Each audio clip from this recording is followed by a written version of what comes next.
Are you sick and tired of your family? Do holiday get-togethers seem unbearable? Then you need the Family Survival Kit. New from the makers of Date Be Gone and Rent-A-Kid, it's the Family Survival Kit, filled with tons of family-neutralizing goodness. Like the criticism-canceling headphones. Harsh words go in, but compliments come out. Why can't you be more like your sister? She's always been here when... I am so proud. You are perfect just the way you are. I love you. Creeped out by over-affectionate aunts? Not anymore with Family Off, specially formulated to repel unwanted affection. Now, how much would you pay? Never be asked for money again with the Mooch Whistle. It sends out a high-pitched sound that only mooches can hear. They'll be too confused to ask for anything. Undisciplined children are no problem at all with sleepy time brat darts. Just lift, aim, and blow for a whole 24 hours of brat-free living. But wait, there's more. Unsure of what to say to emotionally unavailable family members? Then let an expert say it for you with Dr. Phil in a Can. Are you avoiding reality? Do you resent your children? Do you realize that this is a big problem? You can't change what you don't acknowledge. Thanks, Dr. Phil. If all else fails, use our patented nuclear family love grenade. Just pull the pin, toss it in, and let nitrous oxide put the fun back in dysfunction. So call this number and get your Family Survival Kit today. Just 3 easy payments of $19.95. Families are something, aren't they?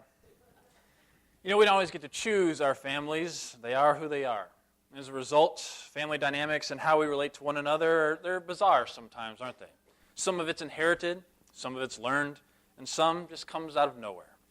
Sometimes family just makes you want to scream. Well, dealing with families makes me recall Winston Churchill's immortal words. We shall fight on the beaches. We shall fight on the landing grounds. We shall fight in the fields and in the streets. We shall fight in the hills. Sound like a family vacation? In this series, I've been challenging us to use spiritual disciplines to recharge our relationships. The first 2 weeks focused on recharging our relationship with God through prayer and Bible study. If you haven't joined the Recharge Challenge, it's not too late. You can pick up a packet on your way out or download it on our Facebook page or our website. This week, I want to turn to our relationships with our families. It may surprise you, but your family has a direct impact on your spiritual life. And think about it. Most of you are Christians because of the influence of your parents. Many of you have morals and values that were instilled in you by your parents. And on the opposite end, if you have parents who are not interested in religious things, then you have to find your way on your own. If you have a spouse that is not interested in God, it affects your relationship with God. It will also affect on how you raise your kids. And those are just examples from our immediate family. Imagine what influence aunts and uncles, cousins and grandparents have on us. Our relationship with our family affects our spiritual life. And so this morning I want to talk about how we can recharge our relationship with our family. Because as we do, it will affect our relationship with God.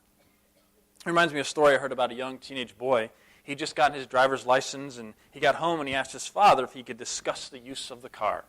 His father took him into his study and he said, I'll make a deal with you. If you bring up your grades, you study your Bible a little, and get a haircut, then we'll talk about the use of the car. Well, after about a month, the boy came back, and again he asked his father if he'd discuss taking the car out. They again went to the father's study.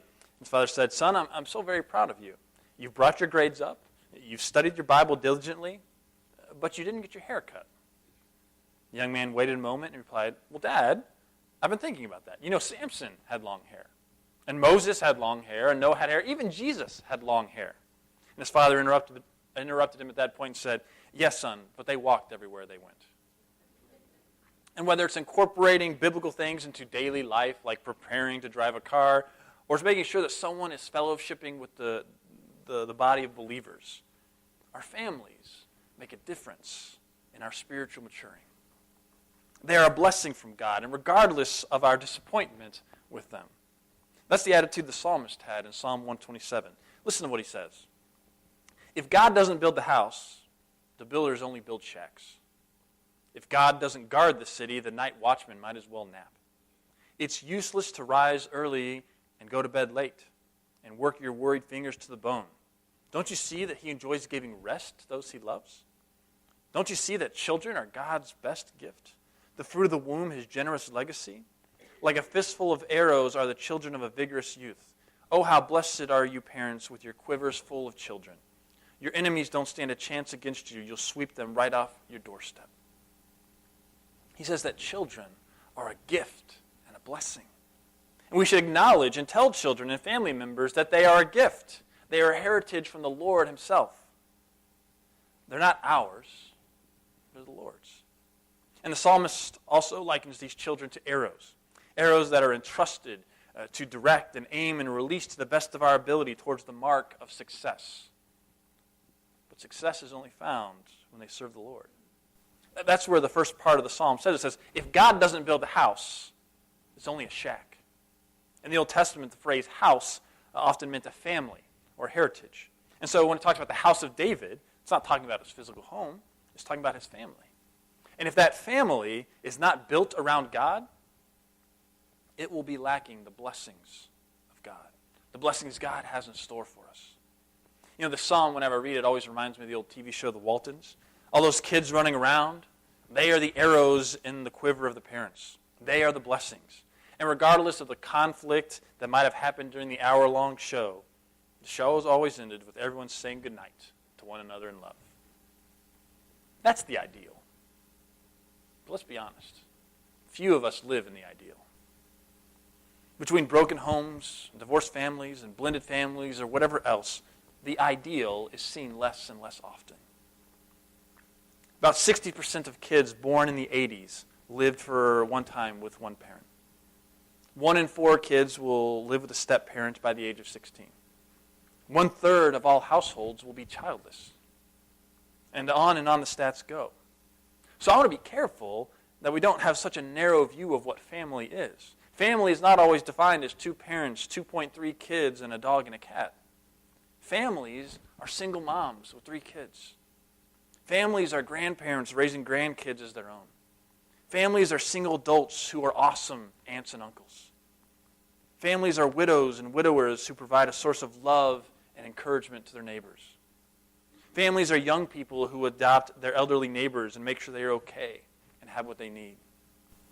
I mean, if you don't have kids of your own or they move far away, you can invest in a family.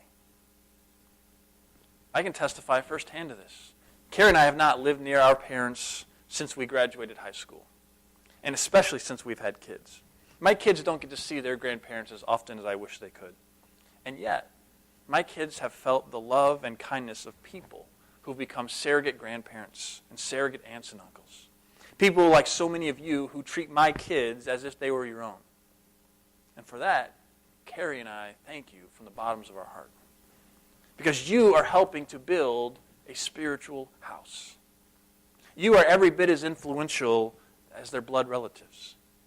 And so this morning, as we talk about what it means to recharge your family, let's not limit ourselves to the ideal, to the blood relatives. Perhaps God is calling us to extend our families and be instrumental in their spiritual development. Because I believe that as we do, we will see an amazing change in our own lives. But in order to do that, I think it requires at least 2 spiritual disciplines: slowing and submission. Now, these 2 disciplines, they may not seem as spiritual as things like praying and fasting and Bible study. And yet, they epitomize what a life dedicated to Christ looks like. And these disciplines, they both revolve around time. Are you ready? Yeah. All right, 60-second spot on time. Can I have a clock in the corner? It's there. Thank you. Roll them. Rolling. Action. Okay, here's the deal. We all know that life is busy. There aren't enough hours in the day to do all the things that we want and need to do. In fact, you're probably thinking of all the things you need to do next week right now, wondering how you're going to squeeze it all in. But the fact is, no matter who you are, no matter what you do, no matter how much is on your plate, we all have the same gift of 24 hours each day. It's 24 hours, 1,440 minutes, 86,400 seconds. All the money in the world won't let you buy 1 single second more than the next guy. And once that second is gone, it's gone forever. Look, there goes one right now. Another one, gone. You'd think that we would judiciously use such a limited and valuable gift. You'd think that we would choose wisely how to spend, invest our time. But do we? Really? And after taking the time for eating and sleeping and all the other basic necessities, do we really use this gift the way we should? Think of all the great things you could do in 24 hours, all the lives you could touch, all the significant changes that could be made in your life and others. The fact is, you could actually make a difference in this world in 24 hours, or not. So, how are you investing your Time. Time. It's a precious commodity, isn't it?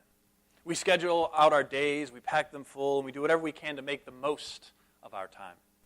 Robert Banks, in his book, All the Busyness of Life, he notes that while American society is rich in goods, we're extremely time poor. In other words, while we have lots of things, and many of those things are intended to help productivity and make our lives easier, we end up having very little spare time. In contrast, many societies in second and third world countries are poor in material possessions by our standards, but they are rich in time. They are not driven or hurried. They live with a sense that there is adequate time to do what needs to be done each day. And while we think that a full life of many activities is good for our families, it's not. I'm here to say that this mentality of being involved in a bunch of activities is not healthy. Thinking and living like there's always room for more leads to physical and emotional exhaustion, frustration, anger. And over time, it just leaves us drained. In fact, what we find is the more we add, the more it drains the things that matter most. Because too many of us are plagued with hurry sickness. It's a constant struggle to accomplish or achieve more and more, participate in more and more events in less and less time. Here are some symptoms of hurry sickness, and see if this may describe you. You find yourself rushing even when there's no reason to. There's an underlying tension that causes sharp words or quarrels in your family. You set up mock races like, hey kids, let's see who can take your bath the fastest. They're more about your own need to get through it. You sense a loss of gratitude and wonder. You indulge in self-destructive escapes from fatigue, abusing alcohol or some other substance, watching too much TV, listening to country music. Maybe not the last one, but the others definitely. And while the activities we're doing are not necessarily bad, the impact of all of them on our lives and those of our families, it can be devastating. And the antidote to busyness and hurry is the spiritual discipline of slowing. Simply put, slowing is intentionally stopping activity. It is intentionally withdrawing from busyness. It isn't being lazy. It isn't sitting in front of the TV for hours on end. It is choosing an attitude of stillness that is reinforced by ceasing living like you're traveling at 100 miles an hour all the time. You know, if you look at the life of Jesus, he was very aware of the problems that arise from too hurried of a life. And to avoid being caught up in all those things, he repeatedly withdrew from crowds and activities. And he taught his followers to do likewise. Jesus sent all his disciples out, and they did all these amazing things, and they returned from this very busy time of ministry. And you know what he said to them? Come away to a deserted place, all by yourselves, to rest a while. Because following Jesus cannot be done at a full sprint all the time. This does not mean we're never going to be busy.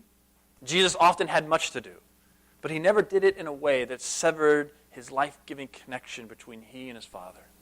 He never did it in a way that interfered with his ability to give love when love was called for. And he observed a regular practice of withdrawing from activity for the sake of solitude and prayer. Jesus was often busy, but he was never hurried. And so we must ruthlessly eliminate hurry from our lives. Hurry is the great enemy of spiritual life in our day. Hurry can destroy our souls. It can keep us from living well. And not only does it impact our own spiritual lives, it impacts our family lives as well. You have a feeling that some of you are feeling drained this morning. I think it's safe to say that some of you have already outlined what you're going to do with the rest of your busy day after you leave church. Maybe church is just one stop on a very busy schedule. Because you have so much to do, your mind isn't even here right now. Maybe you're sitting there wondering how you're going to get everything done this next week. And with so much on your plate, week in and week out, you just feel drained. And your family are the ones who often end up suffering the consequences.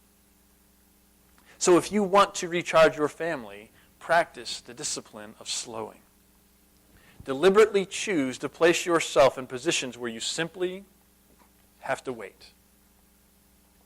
Try this. Deliberately drive in the slow lane on the expressway. That's all but impossible for me, but we're trying. You may get to your destination 5 minutes later than you would have by swerving in and out of traffic, but you won't be as angry at other drivers. Declare a fast from honking. For a week, eat your food slowly. Force yourself to chew 15 times before swallowing. Also difficult for me. Shovel it in.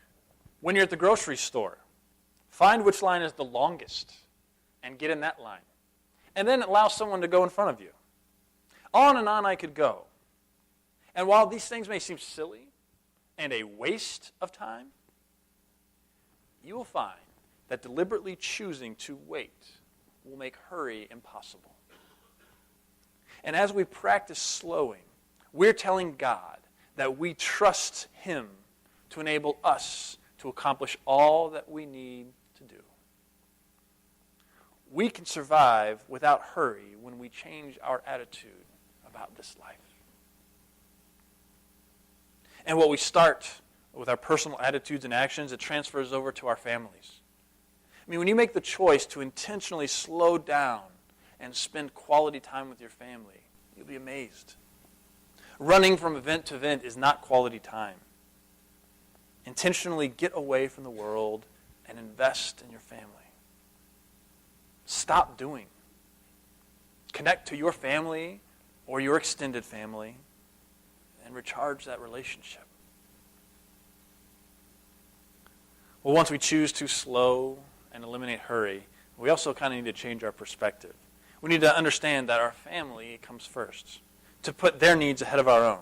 This is the nature of marriage and parenthood, sacrificing for your family. There's no place for selfishness. And the key word here is submission.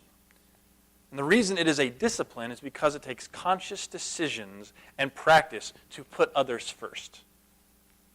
Just as slowing is the antidote for busyness, submission is the antidote for selfishness. The motto for your family should be posted all around the house.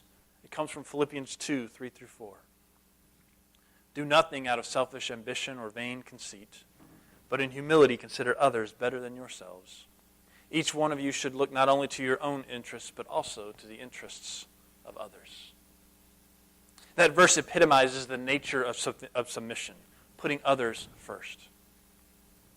The word submission is not a very nice word in our culture. It's because we don't understand a biblical view of it. In the Bible, submission is voluntarily placing ourselves under someone in order to support them and help them achieve their dreams.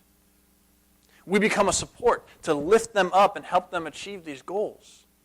When Paul wrote that a wife should submit to her husband, he was stating that a wife needs to be a person who is voluntarily supportive of her husband. But that's nothing more than what Paul said we need to be doing for one another as brothers and sisters in Christ. It's nothing more than a husband should also do for his wife. Freely and graciously, the members of the family make allowances for one another. Because the primary act of submission is to listen to others in the family. Submission is being there, fully present. You know, during this time of Valentine's Day, we're told that a good outpouring of love is to buy a bunch of junk for each other in the end. The most desired gift of love is not chocolates or roses or Lego sets or American Girl dolls or anything else like that. It is focused attention. It is being present in the moment. For a while, I had a problem with this concept of being wholly present. For a while, I was more tied to my laptop than to what was happening in my own home. I mean, I was there. I was within 5 feet of my kids, but I wasn't really there. I was working on my computer and doing things, and I thought I was involved in my kids' lives and submitting to them, but I wasn't really. Because understand something. Proximity does not equal intimacy. Being near someone does not mean being close to them. And I was caught up in what was going on in my world. And it took two things to shake me out of this mentality. First, Carrie made it clear to me that what I was doing was not being a very good father. And she showed me a picture that Sophia drew of me. And the picture was of me in front of a computer. That's how Sophia, in her mind, saw me. Always doing work. Always doing something besides being involved in her life. And so now I try to make the conscious effort to be engaged when I'm around them. And I can't do that when I'm working on a computer. Our presence isn't enough. Our family also needs our attention. They need time when we're not on Facebook or checking email, we're not consumed by a sporting event, we're not floating around mentally in la-la land. We need time to be fully engaged in what's happening at our homes. That is the nature of submission. Because in the end, a healthy family is not one of selfishness and personal ambition. It's one of compassion and patience, humility and forgiveness and love. It is the new self lived out in unison with one another. A healthy family is the most basic example of the love of Jesus lived in community. The family is designed to be a place where people are encouraged and built up to be who Jesus wants them to be, rather than a place of manipulation and selfish ambition. This is how we recharge our families, by slowing and by submitting to them, by stopping all the crazy activities and investing in their dreams. The importance of things can be measured in how much time we're willing to invest in them. The more time you give to something, the more you reveal its importance and value to you. Time is your most precious gift because you only have a set amount of it. You can make more money, but you can't make more time. And when you give someone your time, you're giving them a portion of your life that you will never get back. Because your time is your life. And that is why the greatest gift you can give someone is your time. The essence of love is not what we think or do for others, but how much we give of ourselves. You know, men, especially in our society, are told they need to provide for their families. And so they work hard and many long hours to make money and provide a good lifestyle. And they become confused and even angry when their family doesn't fall down at their feet in gratitude. And they say, I don't understand my wife and kids. I provide everything they need. What more could they want? And the answer is, they want you. They want your eyes and your ears, and your attention, and your presence, your focus, your time. Nothing can take the place of that. And so whether it is your spouse or your child, your niece or your nephew, your neighbor's kid, your elderly neighbor that needs a friend and someone just to talk to, or that kid you see running around church that needs love, or whoever else it is in your families and in your extended families. If you want to see spiritual growth in your own life, then recharge your relationship with them. And we do that by building a spiritual house with God as the foundation. This was the advice given to the Israelites before they entered the promised land to create new lives for themselves. Moses said, Hear, O Israel, the Lord our God, the Lord is one. Love the Lord your God with all your heart, with all your soul, with all your strength. These commandments that I give you today are to be upon your hearts. Impress them on your children. Talk about them when you sit at home, when you walk along the road, when you lie down and when you get up. Tie them as symbols on your hands and bind them on your foreheads. Write them on the door frames on your houses and on your gates. The most important thing we can do for our families is model faith and morals and a positive outlook everywhere we go. You know, we may worry about leaving a financial legacy, but if we don't give them those things, they will be broke. And with the foundation of faith and morals and a positive outlook, they can achieve all the other things we desire for them. If we give them only money and safety and sports and entertainment while neglecting this good foundation, it will all be for naught. They will lose all that we give them. Because God is more honored by children growing in righteousness than by growing in skill in some sport. God is more honored by a marriage focused on His glory than any touched-up family photo we put on Facebook. God is more honored by parents who make wise decisions with their time than by parents stretched so thin they have no time to seek him. God is more honored by slowing and submission to one another than by accomplishing any personal goal that we might have. May God shift our focus away from our busyness and the expectations of others and toward a family obsessed with his glory. May we choose to slow before our God and submit to one another out of love. Let's stand and sing together this morning.